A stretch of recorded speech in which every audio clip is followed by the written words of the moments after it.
आप सुन रहे हैं मंटू बिहारी ऑफिशियल को, सुगौली घाट की शानदार प्रस्तुति। भतारपुर से हमारे बड़े संवाददाता श्री छिनार बाबा ने बताया है कि अभी अभी कोई सामान फटने से कम 10 से ज्यादा लोग रंग में पूरी तरह से भीग चुके हैं।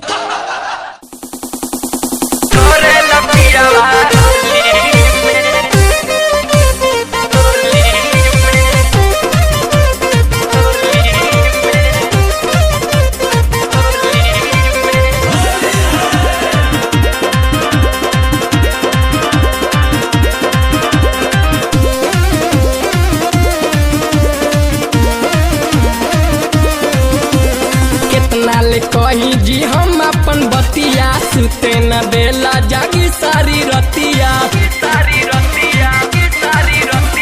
कितना ले कही जी हम अपन बतिया, सुते न देला जागी सारी रतिया। एक चक्कर में ये नाराजी खर्च करतावे चोली में, एक चक्कर में ये नाराजी खर्च करतावे चोली में। तलहंगा में टोरच बारी के सरच करेला पियावा होली में, लहंगा में टोरच बारी के सरच करेला पियावा होली में।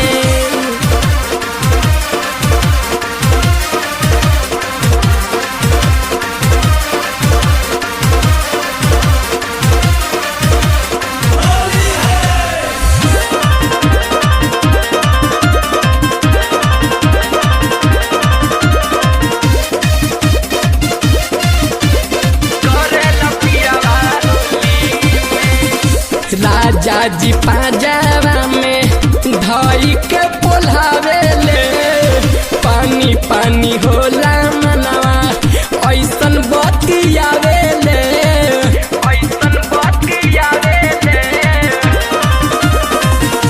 राजा जी पाजावा में धई के पोल्हावे ले, पानी पानी होला मनवा ऐसन बतियावे ले।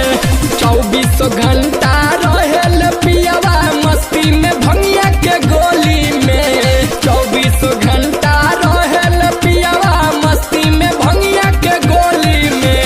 लहंगा में टोरच बारी के सरच करेल पियावा होली में, लहंगा में टोरच बारी के सरच करेल पियावा होली में।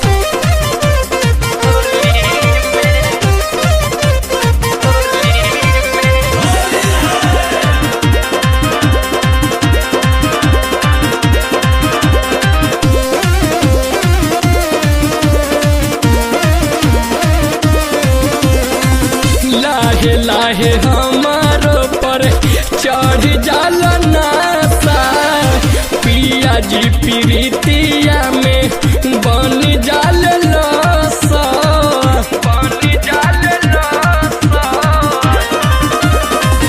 लाहे लाहे हमारो पर चढ़ जाल नासा, पिया जी प्रीतिया में बन जाल लासा। जागी जागी सैया भोर कई देले हंसिए आठी ठोली में, जागी जागी सैया भोर कई देले हंसिए आठी ठोली में। तलहंगा में टोरच बारी के सरच करेला पियावा होली में, लहंगा में टोरच बारी के सरच करेला पियावा होली में।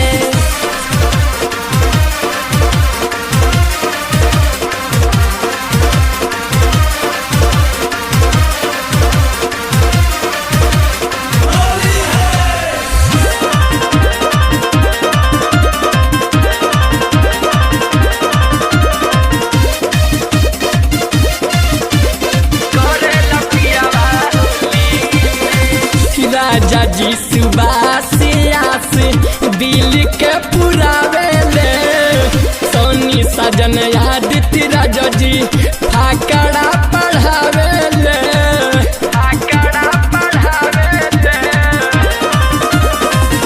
राजा जी सुबासियास दिल के पुरावे ले, सोनी सजन आदित्य राजा जी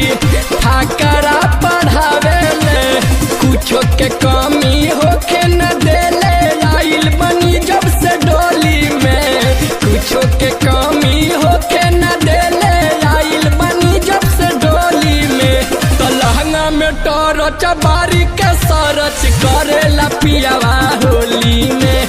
लहंगा में टरच बारी के सरच करेला पियावा होली में। कितना ले कही जी हम अपन बतिया सुते न देला जागी सारी रतिया। एके चक्कर में ये नाराजी खर्च करतावे चोली में। एके चक्कर में ये नाराजी खर्च करतावे चोली में। त लहंगा में टरच